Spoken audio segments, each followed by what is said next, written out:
araw po sa ating lahat mga ma'am sir. Dito ako sa bayan ng Umingan, Pangasinan. And sisilipin natin dito 3 hektarya along Barangay Road. Along Barangay Road dito. Mga 3 hektarya. Ito yung umpisa ng lupa natin dito sa Mangga, sabi ni Kuya. So dito sa kabila 2 hektarya, sa kabila naman 1 hectare. Ayan. Yung property, pero yan hindi na po kasali. Ito po yung kasali. Ito yung along Barangay Road, from Cemented Road na sa ano lang 30 meters doon, kasi ang haba din ng frontage nito sa 50 to 60 meters. Ito hindi po kasali. Banda ron, tuturo natin yung 1 hektarya. Yes. Ito yung mga bahay po ng mga tenant natin to.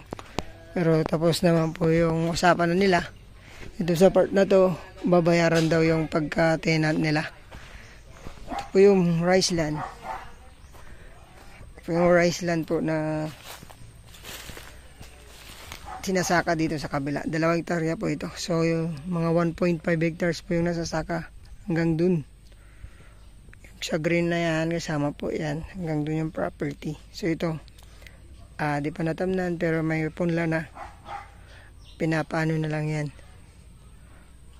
Siguro next week pwede na yan. Pilapil natin diretso dun mga moms.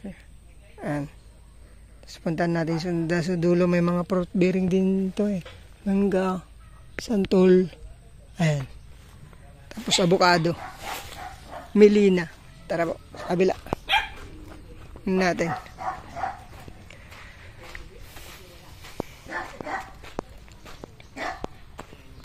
Ayan, ito yung kalsada.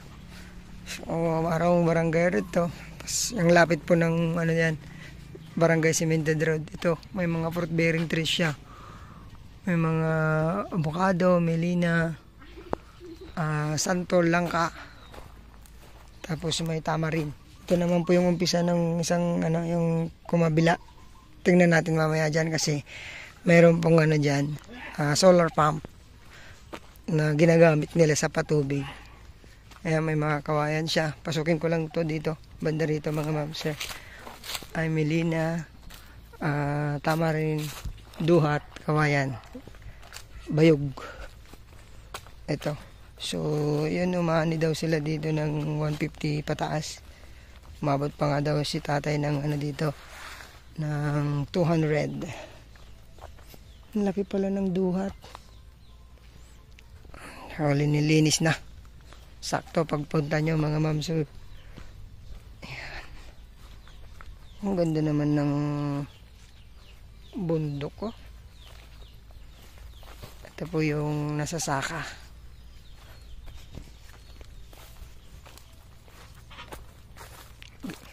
Galing po tayo doon sa may mangga. So na-prepare na to. Pinapaano lang, tapos pag okay na yung punla, ayan, tatamnan ulit. Hanggang doon yung property sa may saging. Diretso doon. Ayan, naglipa rin ng mga manok. Hanggang doon po sa may pilapil doon. Ayan. So square type dito sa kabila. Tara po sa may boundary ang bakod nila. Malapit lang po sa bayan to. Siguro 10 minutes nandito ka na sa property. From Provincial Road to mga 2 to 3 minutes yung drive papunta dito. So accessible siya. Mga 30 meters lang yung rough road property na. Tara po. Dito ulit tayo sa kalsada. Tutok po sa kuryente. Kasama po itong mga to, bolo, mga mahogany, melina. Dito daw po yung boundary. Ayan yung pagliko dyan, Cemented Road na po yan. Ang laking duhat. Duhat sa kasantol. Ito yung boundary, sabi nila. nakabakod na siya, diretso dun. Kasi yan, pagliko mo dyan, cemented road na po.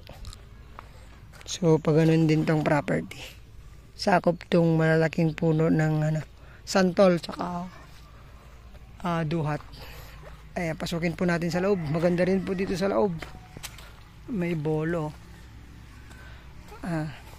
So, yung mga tenant nito, dito sa kabila, iba yung tenant. Babayaran na lang daw po. Kasi ito naman sa kanan, nakausap ko, kukuha na lang daw po ng maliit na lupa, titirahan nila. Kasi wala naman daw po ata silang titirahan, kaya bibigyan na lang daw po ng lupa. Ayan po yung mga puno natin. Malaki na rin tong Melina, pwede nang iani. Tara po dito sa may likod. 1 hektarya din po ito. Iba rin ang tenant. So dito yung solar pump nila. Ang ganda. Tuloy-tuloy yung pagbuga ng tubig. Ayan, dito si Kuya. Siya po yung caretaker natin dito. Ito yung solar. Tuloy-tuloy ito na, Kuya. Oh, diyan sa may tanggal. Tapos may tanggal sa likod.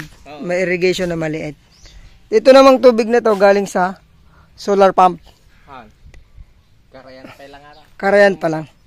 Madano ni Disyembre yata wala. Pero yon, yung solar pump nagagamit na natin. Gumangga na ata ng mambo siyempre. Hanggang dyan yung boundary. Hanggang dun may irrigation sa dulo. Tapos yan yan, boundary na rin. So yun, may irrigation doon. Yun yung solar pump nila. Ayan. Siguro nasa 40 meters din ang frontage nitong sinasaka ni Kuya. Tara po sa sa harap. Ito yung bahay ni Kuya. Pwede nang dito na ba, Kuya? O pipili pa? May mga fruit bearing trees. Langka ata to.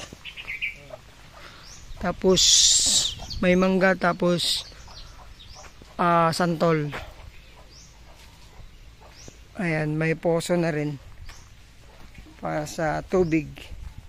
Ito si Kuya yung bibigyan po ng bahay na lang, ay ng lupa. Titirikan ng bahay nila. Tapos naman na po yung usapan. Ayan, may mga papaya din. Ay, ano yan, Kuya, Marang. Marang? Malalaki pala ng daw ng marang. Ayan, so residential. Ganda ng bunga ng suha ni Kuya. Matamis ba to, Kuya? Ayan. Napag ninawan dala datakol bunga na diyan. Ito, along Barangay Road. Ma'am sir. Ganda, pintas mo niya. Hindi yung location. Location nito.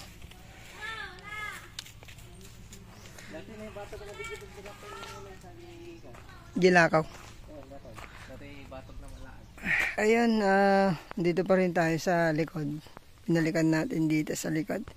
So, total area po nito, 30,024 square meter. Ayan. Ito, rice land, residential. Tapos pwede din siyang gawing fruit bearing. Tanim ng fruit bearing dito. Tapos may mga fruit bearing na rin tayo dito sa harap. So, ang papers pala nito mga ma'am sir ay pangalan po ng lolo nila. Pero nakausap po yung seller nito. Pahig naman po yung mga anak saka apo na pipirma. So, parang 7. 6-7, ganyan sila pipirma.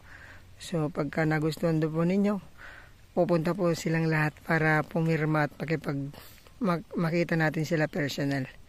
So, extrajudicial. Tapos may state tax po ito. So, ang price nila po dito, 4 million ang price nila. Ayan, tawad na lang po tayo sa personal. So, sana magustuhan nyo. Bayan po ng Umingan, Pangasinan. 3 hectares mahigit. So, 4 million yung kanilang price. And thank you. God bless po sa ating lahat.